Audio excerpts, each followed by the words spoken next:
Hello, this is Dipti from the Cotswold practice. I'm a solution-focused hypnotherapist, and today's video is how to create happiness in the brain instantly.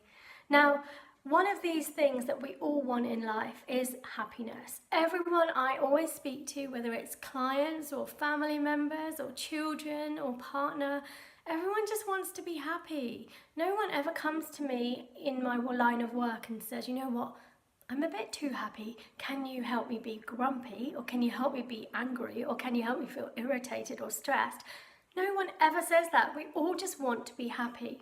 Now, there are a few basic conditions that have to be met so we can cultivate happiness, and not only just cultivate it, but also maintain it. That's the most important thing, is the maintenance of happiness. Now, how does happiness exist in our world and in our brain?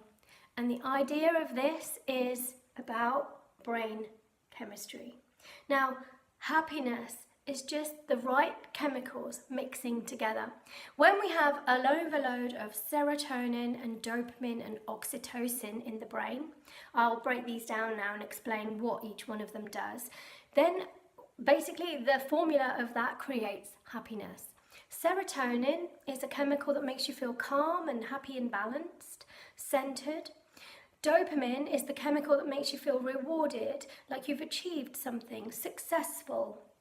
And then oxytocin makes you feel like you've connected, you're bonding, you're close to somebody or something. So you've kind of enhanced that compassion and gratitude. So the combination of serotonin, dopamine and oxytocin absolutely leads to happiness. So how as human beings can we be the master of our own mind and cultivate those happy chemicals? So it's actually a formula. If you know the formula and you know how to maintain the formula, you're always going to be okay. So I have a mantra that I always say to myself, and the first thing to realize is to give yourself permission for how you feel right now. So just acknowledging your current emotional state, even if it is depressed, even if it is angry, even if it is irritated or even fearful, it's okay for this moment not to be okay. So that is my mantra. Right now, it's okay not to be okay. And that's the mantra I use throughout the thread of the book that I've written called Good Grief. And Good Grief is all about accepting grief in that moment of where you are at the time. It's okay not to be okay. So if we just start off with that as a default, and you give yourself permission to be where you are at this moment, acknowledging that where you are is okay. Even if it doesn't feel okay, it's still okay not to be okay. So as you start off with that default, you kind of move into a state of neutral. You're not judging yourself, you're not reprimanding yourself, you're not telling yourself off, you're not trying to change where you are at the moment, you're just accepting right now that it's okay not to be okay. So I'd like you to just say that to yourself a few times. It's okay not to be okay. It's okay not to be okay. It's okay not to be okay. And when you suddenly find that you are okay with not being okay, it's almost as if very slowly and very gradually the not okayness begins to melt away, because you start to override your awareness of being okay. Does that make sense? It's just a tiny little shift. And as you tell yourself it's okay not to be okay, you move yourself into a state of neutral. So you're just in that space of just being neutral. And even if thoughts of not okay come into your mind, it's okay for them to just kind of move over there, and you're just sort of moving away from the not okay thoughts, because you're giving yourself permission to not be okay, because you're okay being not okay. So in your own way, you just start to just explore that idea of it's okay, I'm okay right now. Even if I don't feel okay, I'm still okay with that. And then when you start from that platform, you've then begun to experience a state of neutral, where your brain chemistry is just in this kind of almost like paused state. So then, a few moments later, you can start adding bits to that state of mind. So what we want to do is want to be able to drip feed ever so slightly tiny bits of serotonin, tiny bits of oxytocin, and then tiny bits of dopamine will just kind of come anyway. How do we cultivate oxytocin and serotonin? Well, it's just about thinking about things that you're grateful for example, maybe. Like for example, the other day I was feeling really anxious, and it's because I hadn't slept for a whole night because I was delayed at the airport for a whole night. So I was awake for 36 hours. Me and my son were actually in Paris, and so we'd been so busy, and we literally walked like 26,000 steps on like both of the days, and we climbed up and down the Eiffel Tower. So we were absolutely happy but knackered, really knackered. So our energy was quite low, and then the flight was delayed for over 12 hours. So we were stuck in the airport lounge for over 18 hours without any sleep or any food or any water. That's a whole other story. But anyway, therefore, when I actually got home, which was literally like a day and a half or even nearly 2 days after I meant to be home, my energy was depleted. I was really struggling. And then I had to see clients, and it was just too much for me. So on the weekend, I just went into this slump.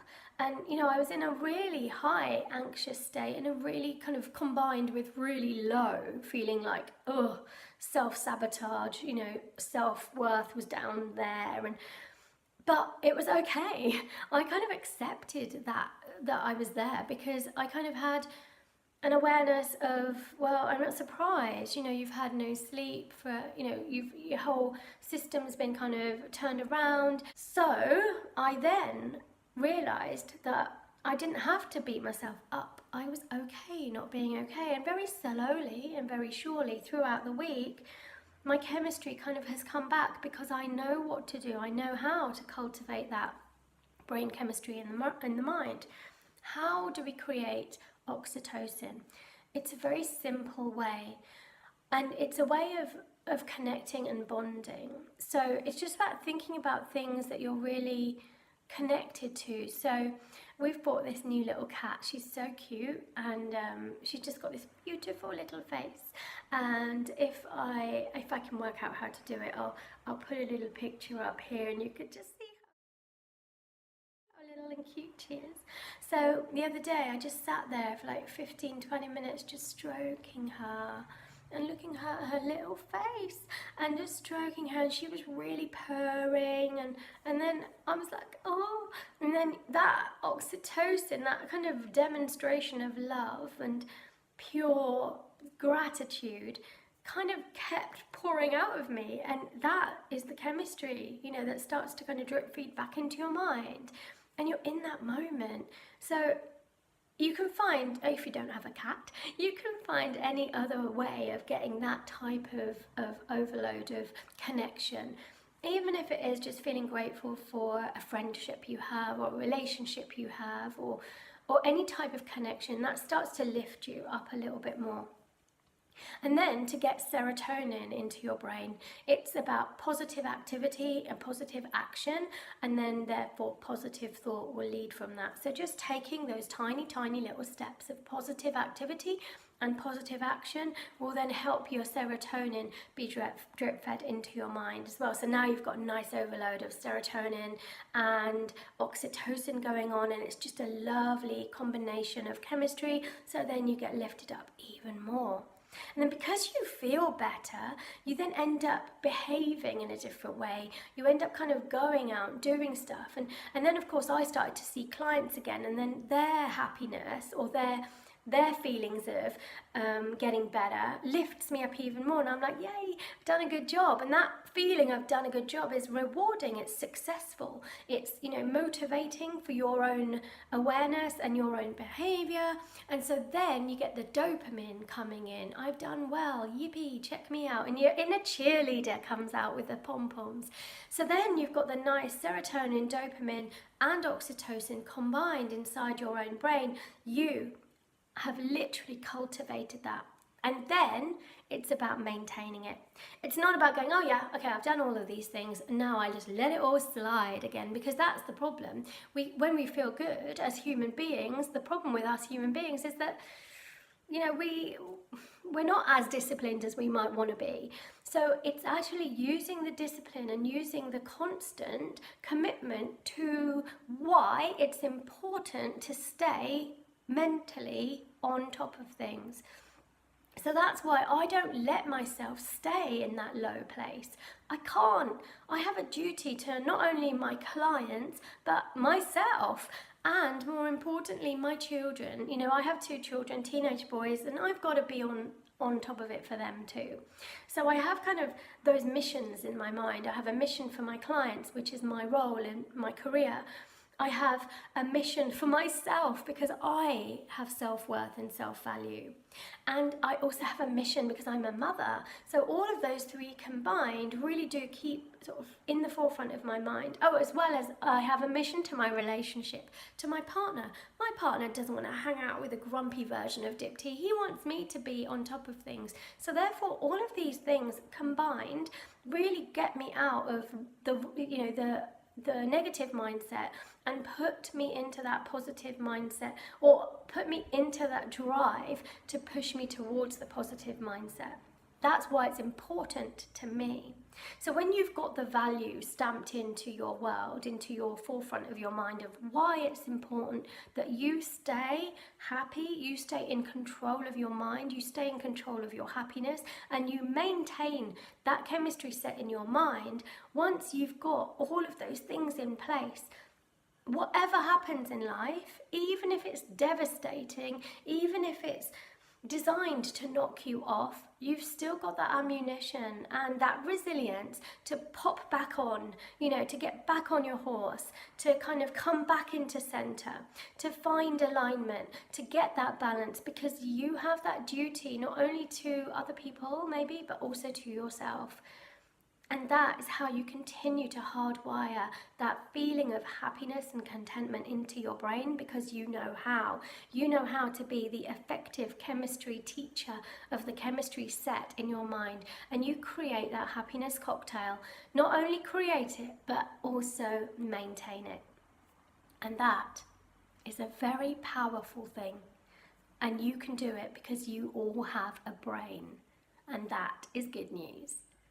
Well, if you've enjoyed this video and it's been inspiring, then please do check out all my other videos. There are some hypnosis videos on there, how-tos, and also some inductions.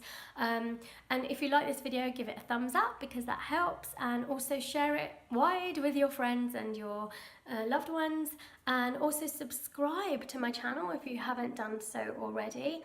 I'm going to be starting to do more and more hypnosis tutorials as well as inductions online. I haven't got a day where I upload because I just haven't got it together yet, but I do every couple of weeks or week, you know, do upload a fresh new video. I kind of do it when I feel inspired, so you always get the best out of me. I don't feel like I need to go, right, today I'm doing something and then force myself to do it. I'll just do it when I feel the urge.